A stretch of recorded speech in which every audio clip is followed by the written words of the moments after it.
พี่น้องเมื่อนั้นข่อยอ่อนซ่อนมาไล่น้องมานะเพชรบ้านแพงเมื่อนี้ข่อยมาอ่อนซ่อนมาไล่น้องหักแพงวารัญญาพรพี่น้องเอ๋ยโอ้ยกำลังมาแรงเนาะครูเนี่ยพี่น้องเอ๋ยครูพี่ครูน้องเพิ่นเนี่ยหักแพงกับมานะนี่นะแจกแจงมาได้มานะไปแล้วคลิปมองนึงนี่มาเว้าคลิปนี่น้องหักแพงกับพ่อปันกันเด้ออุ้ยอีพ่ออีแม่ข่อยเอ๋ยโหเพจสาวน้อยลำเพิ่นโชว์เนาะเพิ่นเปิดฤดูกาลวันที่11นะเพิ่นไปเบิ่งแต่โคบแสงสีเสียงอลังการงานสร้างพี่น้องเอ๋ยครับกว่างานไหมไงกว่างานสร้างงานเปิดฤดูกาลสาวน้อยเพชรบ้านสาวน้อยลำเพิ่นโชว์พี่น้อง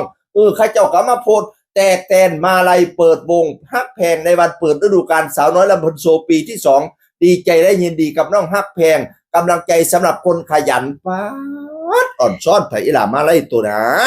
มาไล่คักไล่แน่แต่มือเปิดวงพี่น้องเอ๋ยเพจต่างๆเอาไปลงในเพจนั่นเพจนี่มาอ่อนซ้อนมาไล่น้องฮักแพงได้หลายคักหลายแน่แต่เราอาจสิบ่มีเวลาจ้าพี่น้องแล้วเกิดมาเลยมาเขียนมาตื่นตันใจความหักแพงของพ่อแม่FCยังหักยังหอมคือเก่าไปหนูโพสขอบคุณนะคะว่าซั่นขอบคุณตื่นตันใจที่ยังหักยังแพงคือเก่าแต่เดี๋ยวหนูสิมาโพสขอบคุณขอกระจอบอยู่สิมาโพสตอนไหนนะบัดมาโพสใหญ่มาไล่ว่าซั่นอุ้ยพี่น้องเอ้ยฝาเดียวมันบ่พอต้องเอา2เหลี่ยม2ฝาน่ะมาแขวนมันหลายคักหลายเนี่ยอีพ่ออีแม่ข่อยเอ้ยป๊าดโพดโพบักโมบักแตงบักบักต้นโอ้คำเพียงอีแม่ก่อนเกี่ยวเข็มหมูตันพัดหมูรอนมาหลายๆคักแท้ขอบคุณนอกจากนั้นเฮ็ดกับบ่ทันนี่ได้หลายๆขอบคุณมาได้เปิดวงจากคุณพ่อกีดอีก 5,000 คุณพ่อหักระย่องอีก 2,000 ด้วยนะคะหนูทำมาไล่บ่ทันพะนะว่าขอให้พ่อรวยๆสุขภาพแข็งแรงขนาดเฮ็ดบ่ทันนี่เนี่ยที่แขนอยู่นี่เฮ็ดบ่เบิดเท่านี้เนี่ยโอ้ยแล้วก็มาโพสแจกแจงขอบคุณผู้นั้นขอบคุณผู้นี้ในมือเปิดวงได้หลายคักหลายแน่น้องฮักแพงวรัญญาพรอยู่กับสาวน้อยลำเพิ่นโซ่เป็นฤดูกาลที่2แล้วกำลังมาแห้งระวังสฮักแพงกับอันมานะเนี่ยพี่น้องเอ๋ยให้ฮุงเฮียงเลี้ยงเหลี่ยมเด้ออีหล่าเอ้ย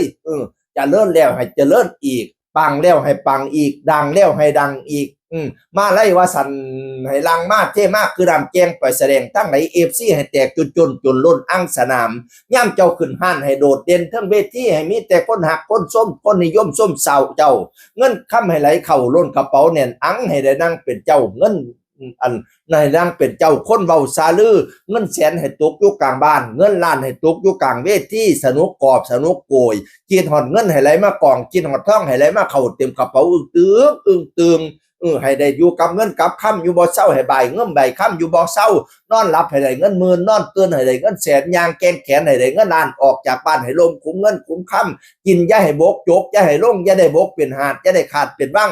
ลำรวยงัวควายเต็มล้นตารางเฮียนมันยืนเจริญอีหล่าคำแพงแต่งเงาเสียงคนเก่าเว้าสู่ฟังสวัสดีครับ